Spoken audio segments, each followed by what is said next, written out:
Hello, I am the Irish guy, and what did Santi bring? Now I just sound like that annoying substitute teacher who's desperately trying to be liked by her pupils on January the 3rd. But lads, I hope you all had a happy Christmas. I mean, me? I most likely choked on a sausage in the morning of Boxing Day, and I'm now lying unconscious on the kitchen floor. Someone please help? Well lads, today I'm gonna take a look at every Premier League club and find one player who you need to sign in January or the world will end. Probably not. Right, let's go. Arsenal, Omar Marmoush. So, Arsenal fans, are you excited about this suggestion? I'm betting there's a sizable chunk of you who will treat the signing of Omar Marmoush from Eintracht Frankfurt as if it was a Lynx Africa set off your gran. Yeah, you probably didn't want to spend the whole of Christmas Day smelling of Mufasa's breath. But look, I know there'll be some Gunners fans who will not be enthused about the prospect of going back in for another Egyptian. After Mohamed El-Neni was a bit like that weird friend of yours who asks if he can stay on your couch for a month and then you can't get rid of him. El-Neni was at Arsenal for 8 years, you know. But look, Marmoush is a quality player who just exploded in Germany over the last couple of years. He is a natural left winger who has been converted into a centre forward in recent years and, well, 18 goals and 12 assists in 24 matches this season. That is freakish. I don't want to be one of those nerds who bleats on about stats so much, yet swear I do weird things to my cat. Yes, Football Daily Geeks, I'm looking at you. But come on, you cannot ignore these stats. This is razor hot form, so Arsenal, his asking price is apparently only £50 million. Take the punt and get it done. Get him to the Premier League and then we can really see who is the Egyptian king. Still Salah. Aston Villa, Ola Aina. Look, this seems pretty random and pointless because Aston Villa clearly have big future plans for Ian Maatsen to take over from Luca Digne at left back. But lads, the Frenchman turns 32 in the summer. So why not just prepare to ditch him, sell him now, and bring in 28-year-old left back Ola Aina from Nottingham Forest. I mean, this ex-Chelsea left back has been superb this season, and his contract is up in the summer, and he's roughly 4 years younger than Digne, so yeah, flog Digne to some Saudi club, Al Ettifaq maybe, and I think Aina and Maatsen could battle it out next season. I reckon Forest will cash in for around £10 million. Just promise this man minutes in the Champions League this season, and yeah, I reckon he's yours. Because he must know he ain't qualifying for the Champions League with Forest. Surely, he's not that deluded. Bournemouth, Miles Lewis-Skelly. Look, Bournemouth are having an incredible time of it, sure. But let's not just pretend that they're no longer a selling club. They are and always will be, but that's fine. These mid-table clubs will always be selling clubs. It's just about how they reinvest and go again. I mean, look at Brighton.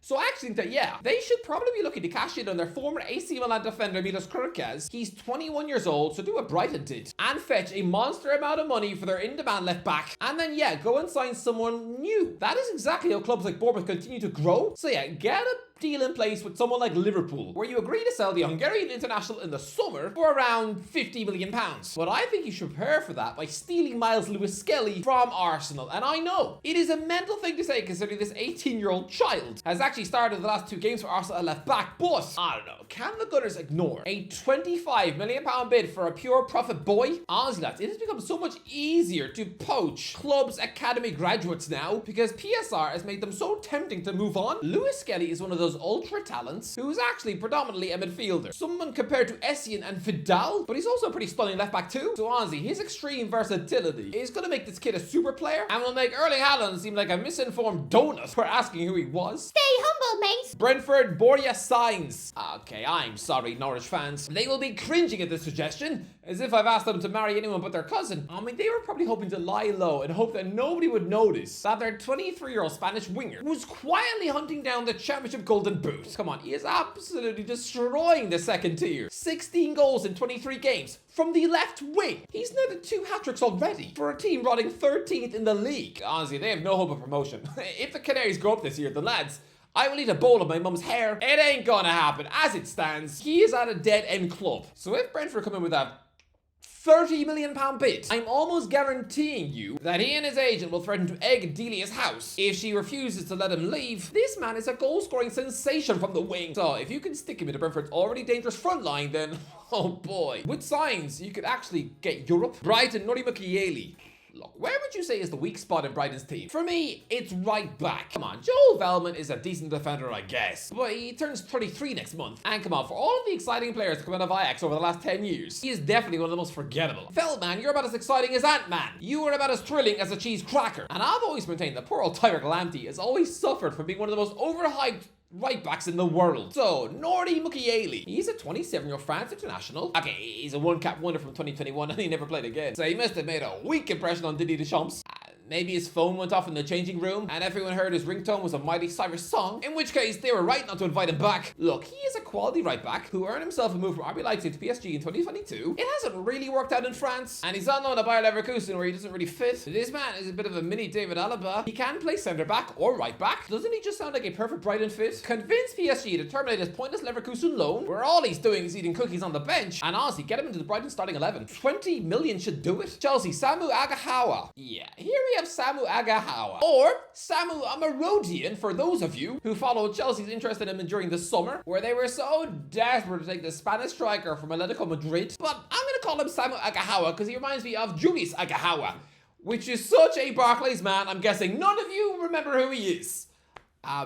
Shout out if you do. But look, it seemed weird to be fussing over this guy before he'd even made his Atletico Madrid debut. But yeah, he'd agreed to personal terms with Chelsea. The clubs agreed on a deal, but it collapsed because of a slight ankle issue and some issue with his image rights. So he went to Porto instead, and he's banged in 16 goals in 20 games. Okay, we get it now. Okay, he's filthily class. He has since made his Spain debut. This is a proper centre forward, so honestly, Chelsea, you spotted him first. If you let him slip through your fingers, you are going to kick yourself when he's one of the best strikers in the world. So yes, this will cost a lot of money.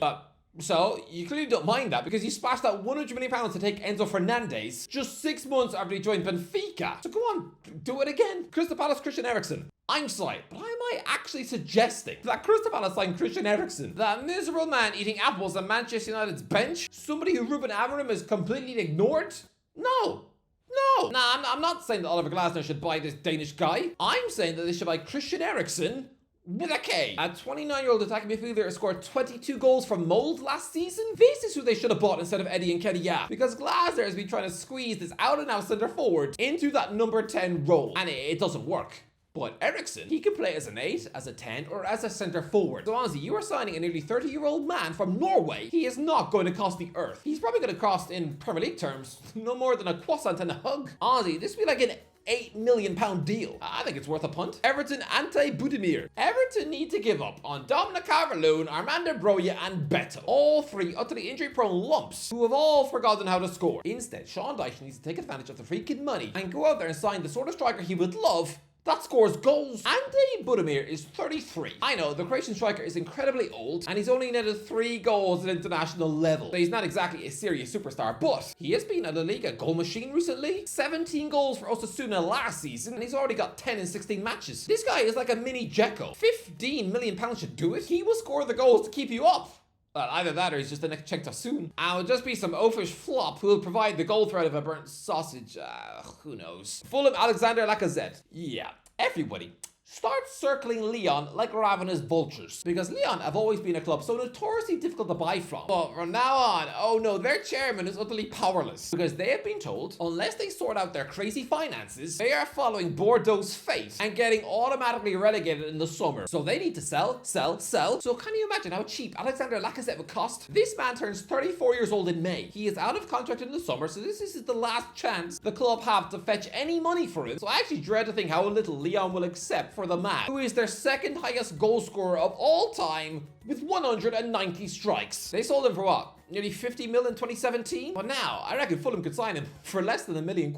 Not bad for someone who cracked in 53 goals in his last 2 seasons. If he rocks up at Craven Cottage, I still think this chunky teddy bear would be their best striker. Yeah, sign him for £850,000. A big, fat bargain. Ipswich Town, Kieran Dewsbury Hall. Yeah, Leicester City fans will not like this one bit, but come on lads, Kieran Dewsbury Hall has been a massive Chelsea waste of time. Does he really want to stick around to see if he can win the Europa Conference League? Or can he go out there on loan and save his Premier League career? Enzo Maresca does not trust him for the Prem, so Kieran McKenna, go out there, chuck him into your midfield, and maybe he might provide some bit of spark to keep you up, but I don't know, it's Worth a loan. Leicester, Wilfred Zaha. Wilfred Zaha has been an awful Lyon disaster. Barely squeezing any sort of minutes since being on loan from Galatasaray. Come on, this is someone who last year, don't forget, was offered a 4-year deal by Crystal Palace worth £200,000 a week. He had both Arsenal and PSG sniffing around him on a free. He was also offered £30 million a year to become teammates with Cristiano Ronaldo.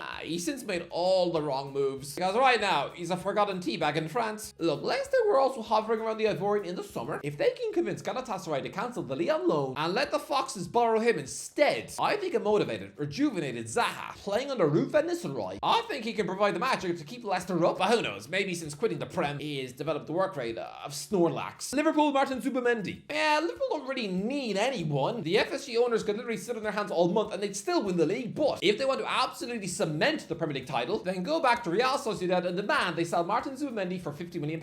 I know the defensive midfielder got cold feet in the summer, and they have recovered from a sloppy start to now sit a pretty 7th in La Liga. But go on, Liverpool. It would take the workload of Ryan Gravenberch as the DM, because that's if the Dutch midfielder gets injured. Oh dear. Man City, Alexander Pavlovic. Forget about just one signing. Man City need to rebuild their whole squad. Well, look, drastic change needs to happen at Manchester City. And yeah, with Rodri's contract up in the summer, make sure you buy someone for the future now. 20-year-old German international defensive midfielder Alexander Pavlovic. Someone who is a potentially world-class superstar. I don't care if you have to pay Bayern Munich £90 million to make it happen. Make it happen. Man United, John Duran. It's mental. When Chelsea were sniffing around Aston Villa's bench in the summer for John Duran, I thought this was a classic case of Todd Bowley and friends being utterly insane, thinking about a £75 million deal for someone behind Ollie Watkins in the pecking order. Yeah, Duran has since utterly exploded, and in a world absent of many world-class number 9s than this guy, this Colombian international is like a mini Drogba. The strength, the power, the skill, the invention. Christ above, his winning goal against Bayern Munich was sublime. I know he'll be expensive, but so Manchester United paid £85 million for Harry Maguire 5 years ago. Yeah, Villa will probably demand a similar fee, but pay it? He's only just turned 21 and is already one of the best strikers in the league. If Ruben Amorim can build his side around Duran playing as the focal point, then I promise you, he will be an Old Trafford beast and your best striker since Van Persie. Newcastle, Jarek Gazirowski. Okay, I feel incredibly hipster even mentioning his name, but Jarek Gazirowski is a homegrown Spanish centre-back. Yes, Spanish. I know.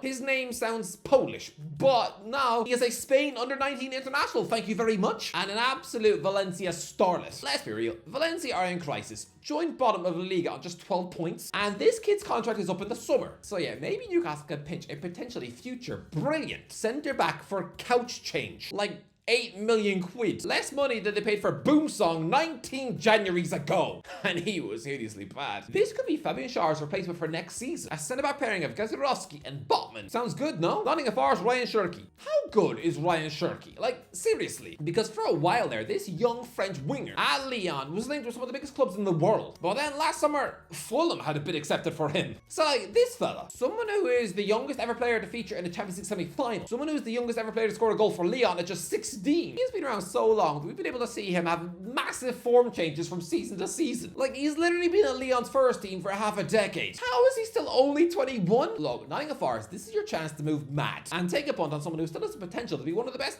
wingers in the world. Come on, he's currently at a club whose finances are so bad that the players are probably having to eat flowers for lunch, but offer him the chance of a move to the Premier League for a club who are currently on track to qualify for the Champions League as it stands. That might just be enough to trick him into making the move, and sticking him to a Forest attack is a sizzling prospect. I think this could be the signing that clinches them Europe. Now, not Champions League, don't be silly, but Conference League, and honestly, that would be amazing. Southampton, Sean Longstaff. Yeah, Southampton are pretty hopeless. There's not a single player I can suggest that will keep you up, but maybe start planning for life in the Championship, and with Sean Longstaff's Newcastle contract up in the summer, and with the club keen to get any bit of money for their deadwood to avoid selling an actual star, then yeah, Newcastle just give £7 million to them, and suddenly you've got someone who would absolutely be one of the best midfielders in the Championship next season.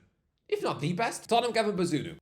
Look, maybe I'm only saying this because I met Gavin Bazunu last week and he was so incredibly polite. You wouldn't have assumed he was a multi-millionaire who's literally saved a penalty from Ronaldo. Now, he was so nice and shy, you'd swear his dad was Ned Flanders. But look, I think we've seen in recent weeks that Fraser Forster is not good enough to be Tottenham's number 2. Look around the top clubs in England and you'll find that pretty much every single one of their backup goalies would absolutely start regularly for other Premier League clubs like Stefan Ortega, Queven Kelleher, Martin Dubravka, Neto, Philip Jorgensen, even Altay Bayindir. But Forster, he won't even get a game for Ipswich Town. So go out there and sign a proper ball-playing goalie as a top choice backup. Sure, I know he's injured right now, but come on. When he returns, he's going to be sitting behind Aaron Ramsdale in the Championship. Of course, he's going to want to swap Southampton for the Spurs bench. I reckon £15 million, and Spurs will have themselves a proper number 2 who can actually push Vicario all the way. West Ham Evan Ferguson. Yeah, this month is all about the race for Evan Ferguson. It's actually mental how a year ago he was bagging a hat-trick against Newcastle, and I was tipping him to win a Ballon d'Or. He had a £100 million price tag on his head and was linked to Manchester United and Chelsea. Yeah, now Brighton are apparently ready to loan him out, which is weird. So go on, West Ham clearly need a traditional number 9, and I think Ferguson would actually excel up front as West Ham's focal point. I think he'd score about 10 goals and possibly squeak them top half. I'm telling you, Evan Ferguson alone, this Irish beefcake centre forward, my nation's biggest hope, he would single-handedly save Lopetegui's job. This would be the smartest loan signing